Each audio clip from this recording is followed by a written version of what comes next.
Okay, good morning staff and students at North Geelong Secondary College and welcome to Kray Real. Kray is from the class of 2011 and he's a structural engineer. So welcome Kray. Thanks Tanya, it's good to be here, thanks for having me. Thank you so much for taking the time out of your busy schedule to be here. Just to start, well, how are you going during this time? So we're sort of getting towards the end or sort of coming out of COVID-19. You're obviously still working at home. How are you finding things at the moment? That's right, yeah. So for me, I have been working at home, I guess over the last 8 or so weeks. Obviously, I've been very lucky to still have my job, but obviously, current times are tough. But, obviously we are heading in the right direction and hoping to see the restrictions, ease up really soon. But I am going well, during these times. Oh, that's good to hear. And if we sort of take you back, I guess, to your school years, I mentioned before that you're a structural engineer now. Thinking back to you as a student, what sort of student were you? I think I definitely was not a grade A student. I was, often at times, I think for me I was the type of student, if I put my head down and do the work, I think I could do really good things. But obviously at times I've also felt that, I can be a little bit mischievous and disruptive. I think, obviously there's many teachers who are probably watching this now who can probably confirm that. But I guess that's, it was. And what were there any particular sort of subject areas that you're most interested in? I think sciences really caught me on, especially in year 7, really early. And a credit to teachers such as Mr. Munro for keeping it very engaging during the early years, and then I think to teachers such as Mr. Slade, Mr. Hicks, I think guys who've now retired. They've kept it very interesting for me in the later years. And so you had that interest in science, and did that spark your interest in engineering? Well, it was interesting because I think I didn't actually know about engineering or hear about it probably the last year or so before I graduated from year 12. Obviously having a look through the courses in university and what courses were offered. So I only really found out about it sort of at a later stage. But I always knew, in a way that I wanted to obviously have some form of career around that sort of science areas. But having a chance to visit universities during sort of my year 12, it really sort of sparked an interest, because of all the, cool facilities that they had and all the cool, gadgets that they were working with. So after that, I really just put it on my course selection sheet and hoped for the best, really. Obviously got in. So what university course did you study? So I studied a bachelor's degree in civil engineering. So that was done in Deakin University, right here in the Warned Ponds campus. So not too far away. So I did that for 4 years. After graduating with honours, I actually, at the time, I felt, well, I can keep studying. So I went on and did a master's degree, and I did that at the University of Melbourne. And that was to, essentially focus on a key area of civil engineering, which is structural engineering. So that was, my key interest, and decided to sort of go on with that.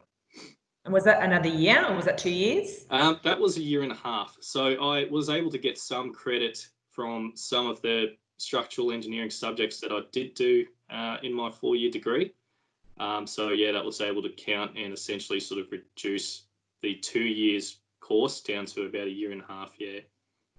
And do all engineers do that, do a master's degree, or can you just be a general engineer? I think it is still common to do just the 4 years. I think 4 years is enough. But again, with that being said, it's definitely not uncommon for engineers to take on a master's, but probably not this early in their career. I think probably some would decide to do it at a later stage. for me at the time, the reason I guess I did it early was really just to get it over and done with. I sort of knew in my mind that I would always get it, probably one day, but I've just thought, well, you know, motivated, still wanting to study, and so yeah, just decided to take it on straight after my bachelor's. Fantastic. And you're a structural engineer, obviously, at GHD. Can you please tell us a bit about maybe the company that you work for and what an average day or an average week looks like for you? Yeah, sure. So GHD, Gutteridge, Haskins and Davey, they're a world-leading infrastructure consulting firm. So yeah, obviously having offices all over Australia, all over the world, different parts of the world, Canada, Philippines, America, you know, European countries, but yeah, it's a very big company, and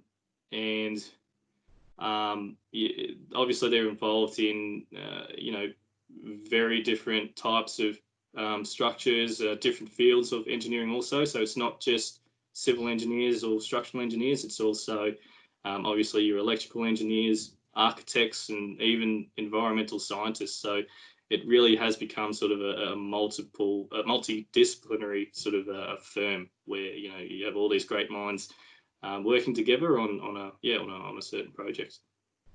Okay, and you're based in Geelong? That's right. Yeah. So we are lucky enough to have an office in Geelong. So that's obviously not too far away from where I live, and it really does make travel so much easier.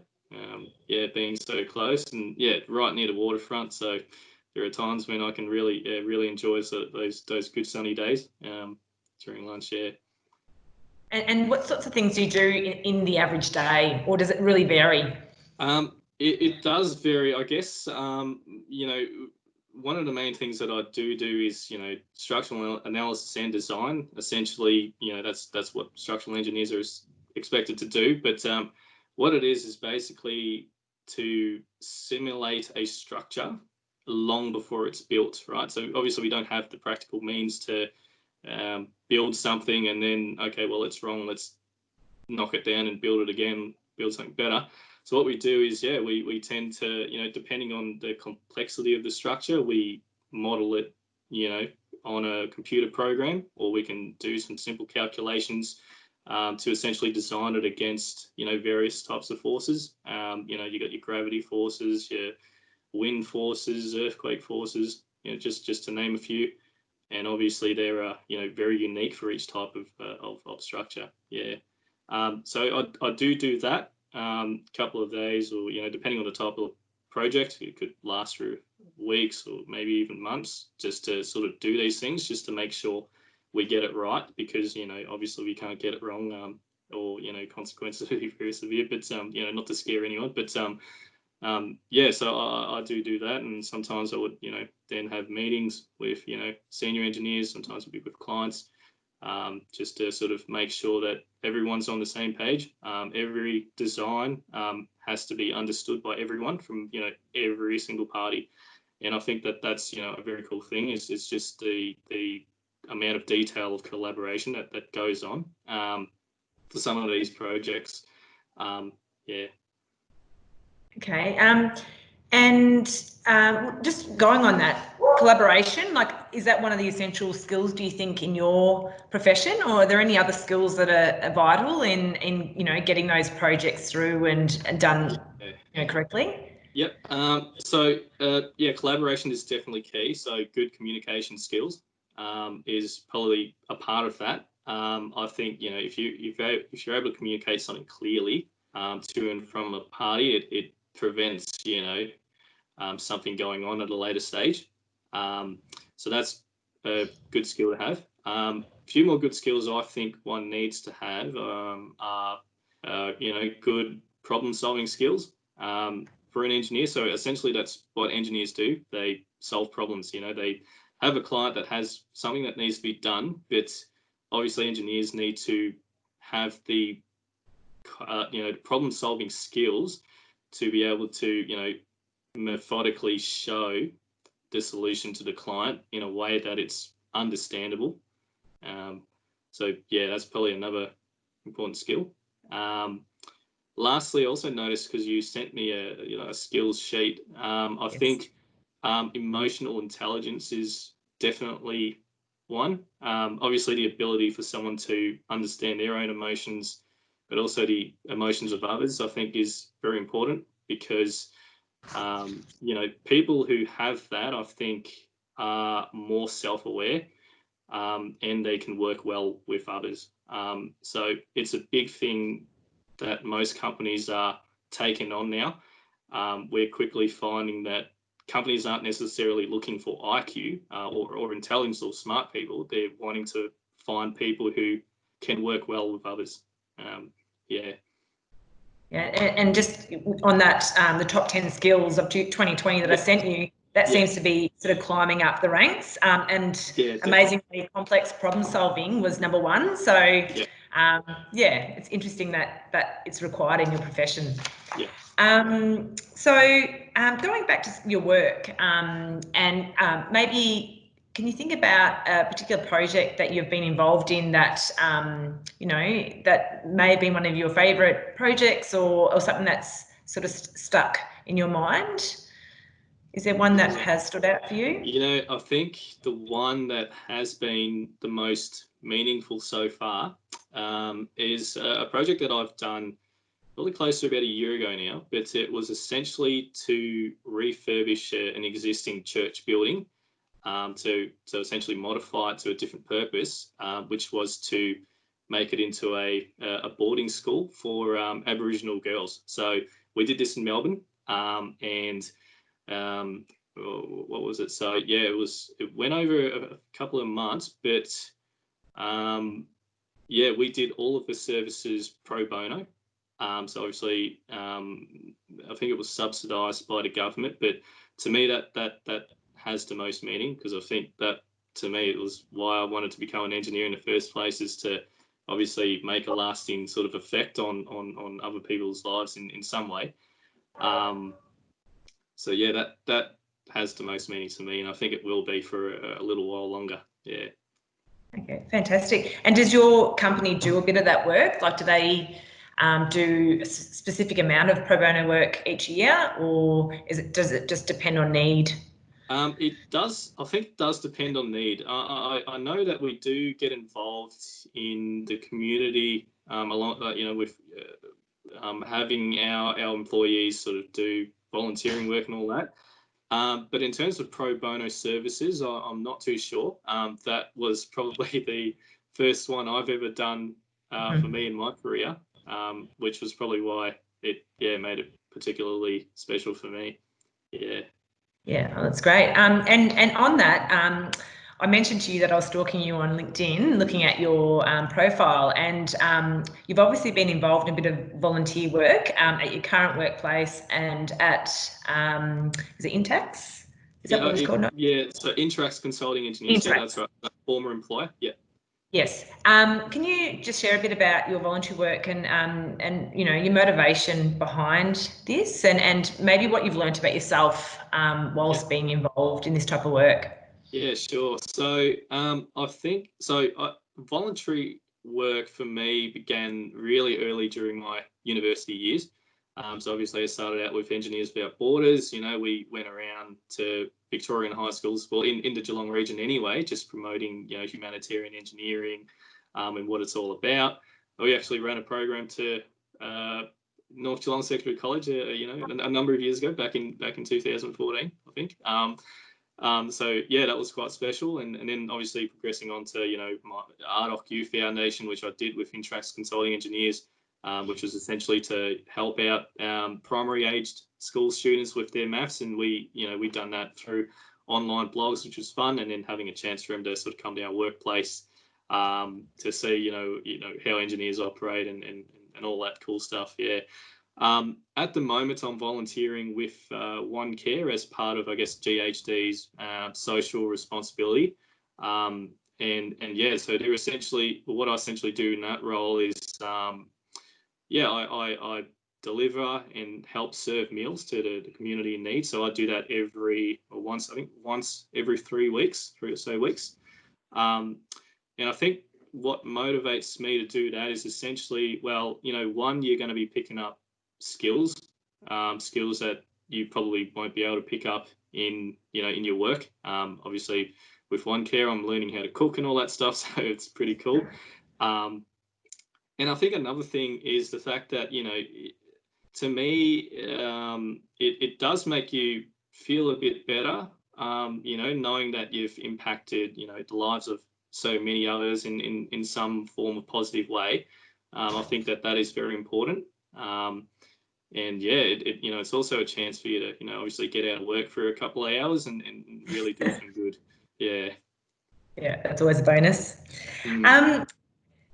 Thinking about, your time at secondary school at North Geelong, university, or even just during work, can you think of a time, really positive experience, or something that you're really proud of, and maybe a missed opportunity during those times?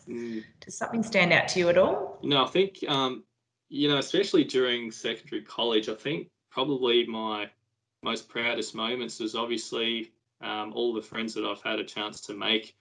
Given that North Geelong Secondary College is, very unique in that it's, a very cultural, diverse school. It means that, the friends that I've made, came from many different countries that I had a chance to learn so much about. Different, everyone had a unique story, which, to me, they shaped, or they've helped shape the person that I am today. And I think that's something that stands out.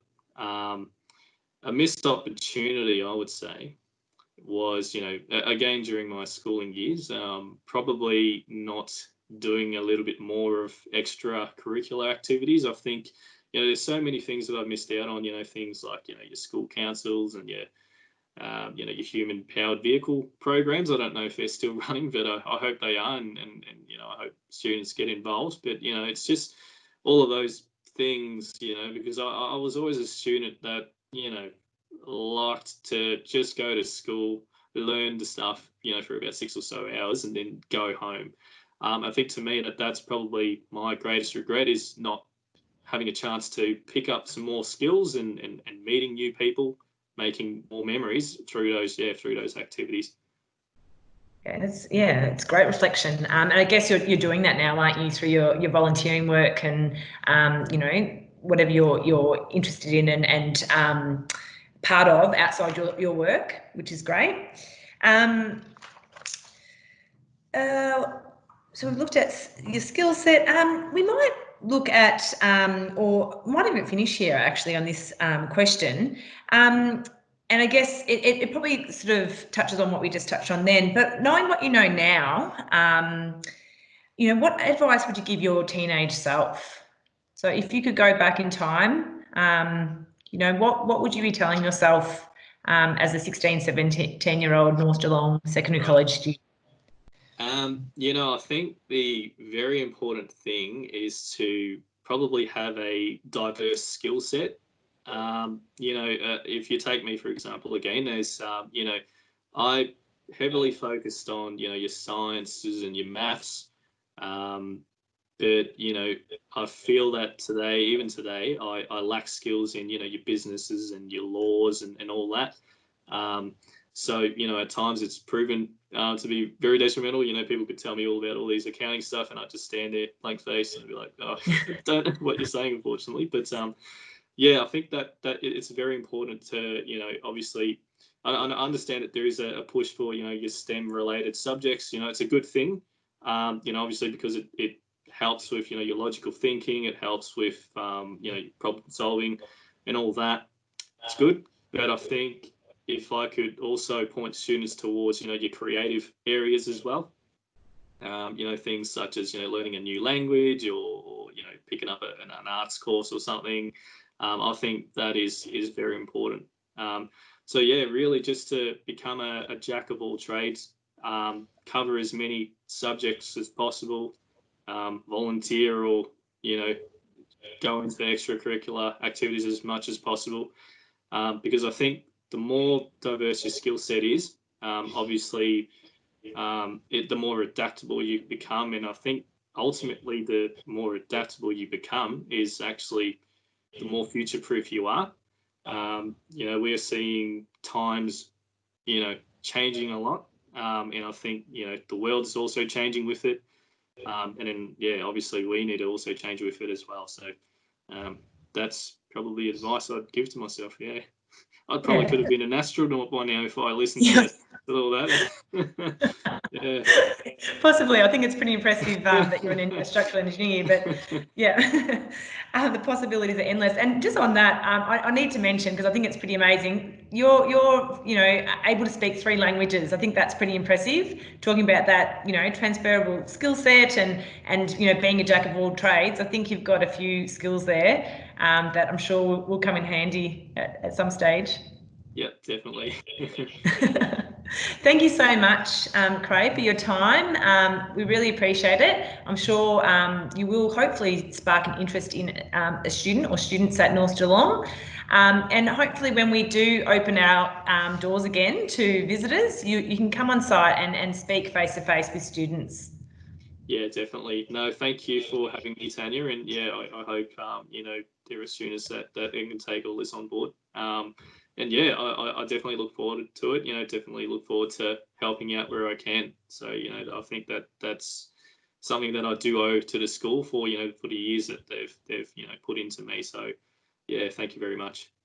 No worries. Thank you, Kray.